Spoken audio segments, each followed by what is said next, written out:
What's up, everybody? This is Ramsey from Any Day DJ. And this is Caleb with Salt and Light Visuals. And this is We Are Wed Talks. We Are Wed Talks is a casual conversation with past and current wedding vendors to educate and inspire today and tomorrow's talent. We are so stoked to have you hanging out with us today. So let's wed talk. What's up, everybody? We just wanted to give a quick shout out to one of our sponsors, Live Oak Plantation. The ultimate venue for weddings, gorgeous receptions, and leisurely day of preparation for the entire wedding party, all in a one convenient location, reducing cost, planning, and stress. They are amazing staff, and they have been so gracious to us to actually allow us to do our podcast here. So we just want to say thank you, Live Oak Plantation. You can find them at liveoakplantation.com. Located at 7874 Beulah Road, Pensacola, Florida. What's up, everybody? We are Wed Talks. I'm Ramsey. I'm Caleb. And today we have Shannon from Fiore. Hey.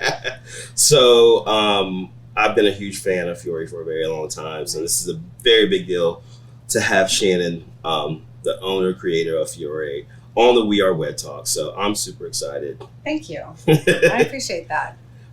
So what we really want to talk about today, what I want to know is, I want to know, how did you start? How did you get Fiore going? Everything. I want to know the whole backstory. Okay. So I was living in Southern California, which is where my father lives. 16 years old, in between my mom and my dad, Pensacola and San Diego. Just started working in a good old fashioned flower stand, which still exists in California. Wow. Pretty sure I wore some cutoffs, maybe a bikini, very laid back California style. Okay. And I just started as a summer job, just working in this flower shop, and it was just me. So the owner was just like, here's the flower stand. So I was the creator. I got to really start to learn kind of color palettes and just cool textures and combinations at 16. And so I was very much drawn to that. And continued on, went to work for a high-end flower shop in La Jolla, a very upscale neighborhood in San Diego, and really kind of got to do some pretty cool stuff. And at that time, I was really wanted to become a designer, but you couldn't become a designer there at 18 years old. So it was a lot of experience they didn't have. And so I think I was 19 or 20, and I was like, well, I'm just going to try this on my own.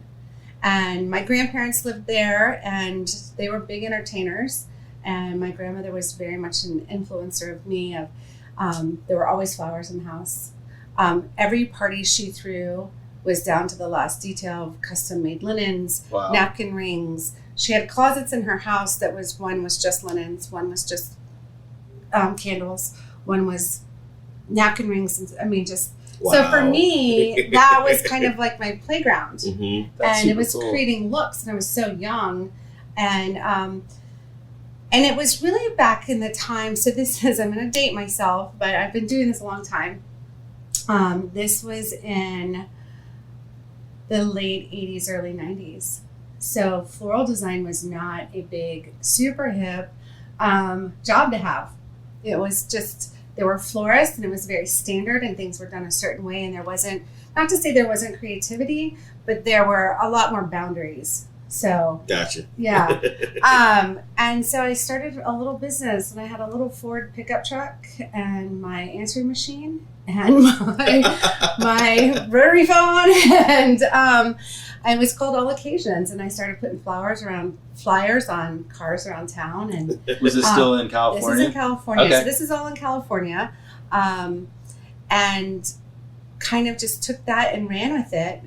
And people helped me. I don't know how or why, but they did. And I just started gaining on that. I worked out of my house and literally drove this little Ford truck with a camper shell on it all around San Diego. I worked 2 other jobs and just started a business until I could really get a grasp on what I was doing. And then I went to a big design house and just begged, kept going back, please hire me, please hire me. And they finally hired me, and they took me to a whole nother level of huge events. And we're talking Los Angeles, San Diego, Wow. Texas, like big events.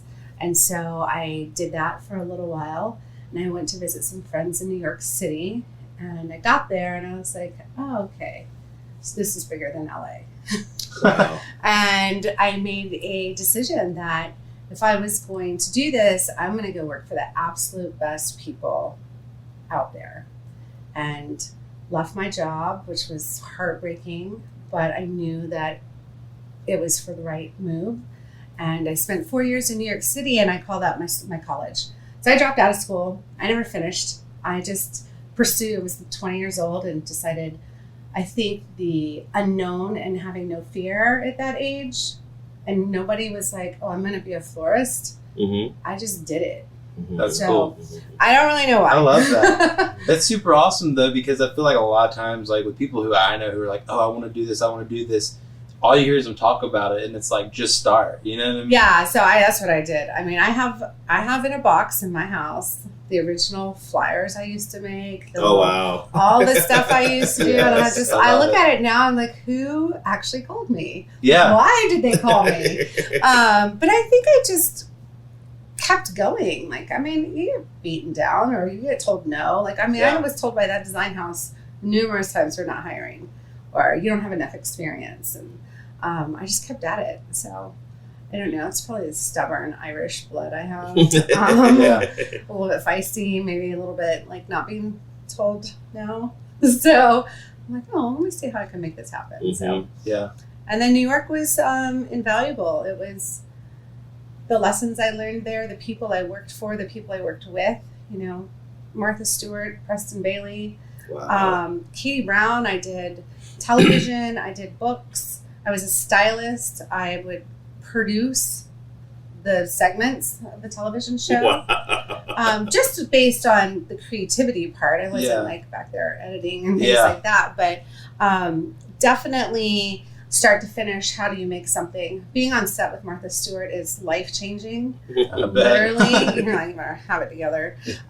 You have to be top of your game in New York City. You don't get to be average. Mm. So I learned about huge budgets. I learned about how to get product from point A to point B. Logistics are huge in New York City. You know, dealing with elevators, calculating time. Don't miss that loading dock because it's going to take an hour to go around the block. Wow. Maybe pay off some union people. But and then while working there, working for super talented people that saw that I had a talent, and then they take me in under their wing and they teach me everything they knew, and I was like a sponge. I would work all hours. I had nothing really holding me back, so Mhm. I worked a lot. We played a lot. It's New York City. My roommate was sous chef for Bobby Flay in the restaurant business, so we had a little bit of fun, but all of New York is up all night long. And then you roll back into work. So that was just being able to come back to Pensacola with all of that under my belt, I felt like gave me a shot at succeeding here. So what brought you back to Pensacola? My mother begged me to settle down. I was 27 when I moved to New York. So she was just kind of hopeful that I could settle down, honestly. So I came back to Pensacola. I was just visiting. And friends of mine are like, oh, it's Mardi Gras. You're going to go to this Mardi Gras ball with us. And I was like, okay, cool. Find me a date, but I don't live here. Adamant about, like, I don't live here. And so Tim and Pauline, my husband of 15 years, trying to remember, it's coming up. We were friends in high school, you know, and he took me to the Mardi Gras ball, and I really almost never went back. I would go back up and freelance to New York and finish the projects that I was working on. I was in the middle of a book with somebody and creating their content, and I would go back up and freelance. But then 9/11 happened, and I would go back up there, and our office was right there, and it was really difficult to be just to see all of the devastation. I mean, just walking to work from the subway station was really hard. And so at that point, I was like, I kind of had to decide where I wanted to live, if I was going to make a life here. And so intermittently, I would still go back to New York City and work. But as I started my business here, people would call me for work, and I needed to be here. I didn't need to be in New York City because people are going to stop calling you if you're not available. Right. So I just kind of hunkered down and went forward here and got married. So why, I've always wondered, what's the story behind the name of Fiore? A couple different things. So I am not Italian at all. It's an Italian name. My mother-in-law is half Italian, and she kind of helped me get started. She knows a lot of people in town. She's in garden club, and she's just knows a lot of people. And so it was kind of her heritage. And then I have a dear friend that developed Portofino, and at the time retail was planned for Portofino, so we were trying to give it an Italian name to coincide with Portofino. The retail never developed, but it means flower. Okay. It means flower in Italian. And we've been able to branch off from that since then. So at the bakery, we call that petalo, which is the petal of the flower. Oh, wow. And we've just started a new line that's a faux line, and it's called finto, which means faux in Italian. So we just kind of ran with it. Nice. It sounds nice. It means it's all floral related. So that's how. So how long have you been doing florals for weddings? Florals for weddings. Well, since I was 19. Okay, so since the beginning you've been doing Yes, flowers for I weddings. started doing weddings immediately. Okay. Because in San Diego, like those big design houses, it is expensive. And so I knew that there was a little bit of a market where my friends were getting married, and I could start in on that. And then I became dependable to venues. I'd show up on time. I did what I said I was going to do. Crucial, but not everybody does it, so that goes a long way.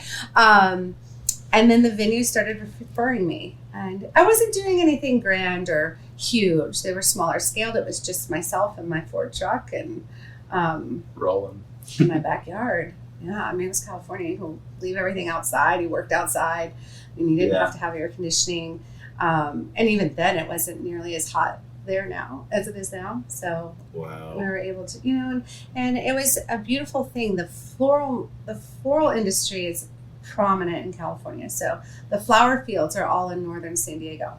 So the product is amazing, and what you can get, like our market here is so different. I'm used to the New York market. I'm used to the San Diego market.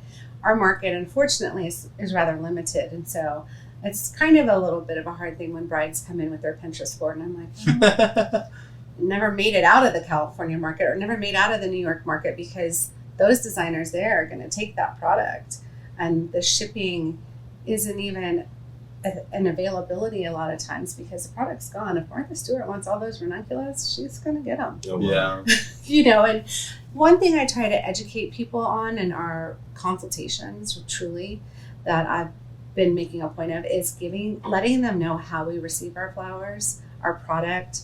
I mean, most people don't know that there's a huge auction every single day in Holland where brokers from around the world, representing every country, are bidding on flowers. If you want a good little side reel for this, go check it out. Wow. It is I had no idea. Oh, it's huge. It is. I'll show you when we're done. But so our flowers come from South America, Holland, California. So they're either trucked in or flown in. They come into Miami or they come in through California. They go through customs, and there's a whole process involved. And disappointing to us when product doesn't come into our standards. So I tell my brides, I am your voice. So if it's not good enough for me, it's not good enough for you. But it is a perishable item. So I explain that to people where they're like, I want this exact color. And I'm like, me too. to make you happy. But I need you to understand that doesn't always happen. And we are going to still make something beautiful. And if we have to substitute something out, that's because the product wasn't up to our standards. So I try and educate people now on how we receive product. That's cool. Wow. Yeah.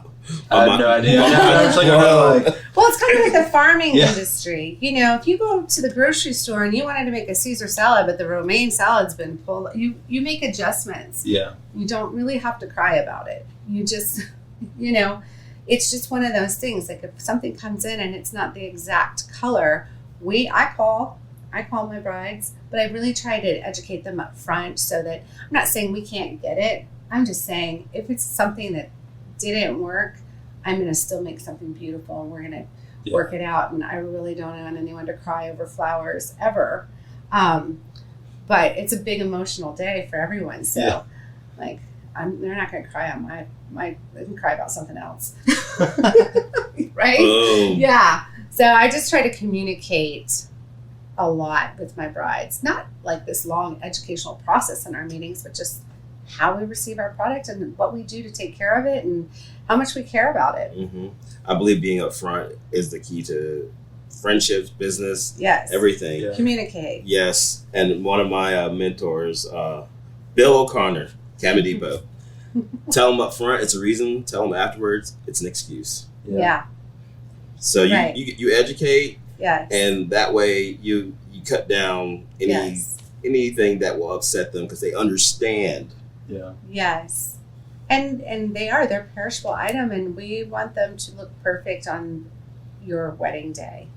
So that's very important. We want them to hold up. And what happens in California in August is completely different than what happens in Florida in August as far as weather goes. And, you know, there might be something that we can get, but I can tell you it's probably not going to hold up sitting out in the sun on the beach. And I sometimes relate that to people. I'm like, well, if you were out there for 2 hours, blazing sun, how would you feel?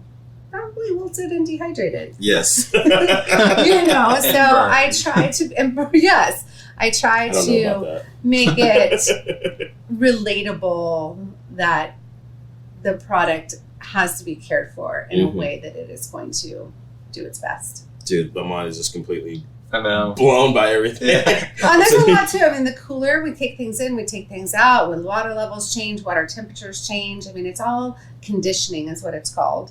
And it's all how open do we want this flower to be? How closed do we want it to be? Is it going to be in a truck for 2 hours? Is it going to pop? Is it going to, you know, so there's a lot of that, the experience that I know that I bring to the table. Being around flowers for the last, I don't know how many years it is, it's a lot. But it's in my blood. Mm-hmm. And so I can look at a flower and almost instantly tell you what happened to it. Even if you want to tell me this happened to it, I can tell you this happened to it, even though I'm not going to argue with you. Right. But this is really what happened to it. Right. You put it in a mini fridge in the hotel. I can tell you that. Well, it's kind of like, you know, we're upfront about a lot of people want songs off of YouTube. They want this. I'm like, listen, it's hard to rip stuff from YouTube. Back in the day, it was a little bit more accessible, but they've really cut down on all that kind of stuff. And I'm like, please pick your song from one of the open websites where you can download music. Yeah. You know? And so, you know, we had a couple issues where people wanted the YouTube songs. And I'm like, it's not going to happen. Right. But, you know, so there are loopholes. There are ways to figure it out. But, you know, you just got to educate them as much as possible so that you guys are on the same page and expectations meet. Yes. And I do almost every single one of our consultations unless somebody comes when I'm not there, and like so that I am really giving my brides that full service and all of that expertise and all of that knowledge, and they feel completely confident when they leave. That's so awesome. Yeah. I love that. We do have 3 questions for you. 3 final questions. Okay. I just That was a long answer to that one first question. No, that was great. That was awesome. That's like one of the awesome things about We Are Wed Talks is we want to like educate people, and like for me, I had no idea y'all did so much, you know. But I mean, people don't know a lot of what we Right, do, and so absolutely. it's super cool. Like, hold on, like to hear, like you're talking about making the flower bloom open. Yeah, I know. I was just like, Oh, that's a thing. whoa. That's crazy, crazy. Like we are Wed Talks is educational for All the of us. listener. Yes. Yes. For us too. Yeah, no, we want that garden rose to be perfectly open, but not so open that once you start your photos and that flower is never going to see water again. That it's going to last the duration of your photos, your outside photos, setting it down, picking it up, someone else carrying it, all of these things, which is a little bit of wear and tear on a product, you know? So we put those are all factors when we go to make something. What is the durability of this design? Wow. Mind blowing. Done. Boom. We're about to Okay. All right. Question. hit the red zone. Hit the red zone. First question. Yes. What piece of advice would you give to someone who's just starting out in the wedding industry? Well, first of all, in the flower business, educate yourself on flowers. Don't put out bad product. As far as the quality of the product, you might be able to order something online that's cheaper. It doesn't mean that it's better. That's good. Tips for brides. Tips for brides: be flexible with shades of color. Like, know that I am going to blend something like artwork to create your color palette. Don't get stuck on like, I need this one color. It doesn't always exist seasonally. Pinterest, it might exist, but in real life it doesn't exist. And so I say to brides, I need from you the style and your palette, and then I can design based on what I know I can use to create that look. So sometimes people come in with a Pinterest board that's like all one flower, and then they're absolutely not getting married at the time of the year I can get it. It's a lot of tears. Wow. It happens. Wow. It does happen, but that's because people they don't know. Pinterest doesn't say this, or Pinterest doesn't put a price tag on it. So it's a great inspirational. I love Pinterest, but don't get set on one floral type or one particular shade of color. And flowers don't come in turquoise. Use it as a part of the inspiration, not as the end all be all. Yes, and that's why they come to us, is for us to kind of do our magic. That's cool. And creating something that you're gonna love. Magisto. Yeah. I think that's Italian for magic. Probably. You just learned English. I'm gonna look it up. It's gonna be my next line. Last question for you. Yes. What's your favorite part of your process with weddings? Like, what is becoming friends with my clients. Love it. And you know what? Continually being a part of their life. So in the flower business, we deal with so many emotional times of your life. You can send flowers just because, but most of the time it's because something's happening. And so my relationship with my clients goes far beyond the wedding. I'm doing, babies, and I did a few years ago a wedding that I talked about with her mother when she was 12. Oh wow! So longevity and just working hard, being trustworthy. Great clientele that I'm a part of their lives forever. And flowers evoke a lot of meaning. We do a lot of different types of events, and people want flowers. And so that smell that doesn't get captured in photos, that's something that's super special to me. If you walk into a tent and you're like, oh, people walk in the shop every day and they're like, oh, it smells so good in here. I want that to be a memory. When you smell flowers, I want to evoke memory with the scent. I love it. And that's cool. I love photography, but to me, you can't smell that gardenia in that photo. Right. So that's part of it. Nice. Atmosphere. That's awesome. Yeah. All right. That's going to be the end for We Are Wed Talks. We want to give a big shout out to Live Oak Plantation, the wonderful venue that we're at. We're in the bridal suite right now. On the other side is the Cotton House, which is the reception hall, which is absolutely gorgeous, and we'll show you guys and talk about that at a later time. I want to say thank you, Shannon, so much. Absolutely, thank you. Thanks for the knowledge. Yeah. We're definitely going to have you back because I got to get some more of this. Yeah, there's a lot more. Yeah. Bust the whiteboard out. We can do that. We can do that, even though I don't know what that means, but we can do that. End of the day I podcast. have several whiteboards. I'm Ramsey. I'm Caleb. Shannon. What's up, everybody? We just want to take a minute to give a shout out to one of our sponsors, Strictly Social. Strictly Social is a podcast production and social media management company. For all your social media management needs or podcast needs, reach out to Strictly Social at wearestrictlysocial.com. Hey. This is Ramsey. And this is Caleb, Caleb, why you look so worried over there? because you were looking kind of worried. You know why I'm worried? Because I want to make sure if they're enjoying this podcast that they go rate and review. And I want them to go rate and review us. Please rate and review us. I'm going to say it again. Rate and review us. Give us those 5 stars. That's why I look worried. Where can they rate and review us at? On Apple Podcasts, Google Podcasts, any place that our podcast is at, they can rate and review us. Even on YouTube. Even on YouTube. I bet a lot of people don't know that we are on video on YouTube. Oh, you better check it out. We are Wed Talks on the YouTube. Can we get some of that YouTube love? Yeah, Okay. we need it. So rate and review us.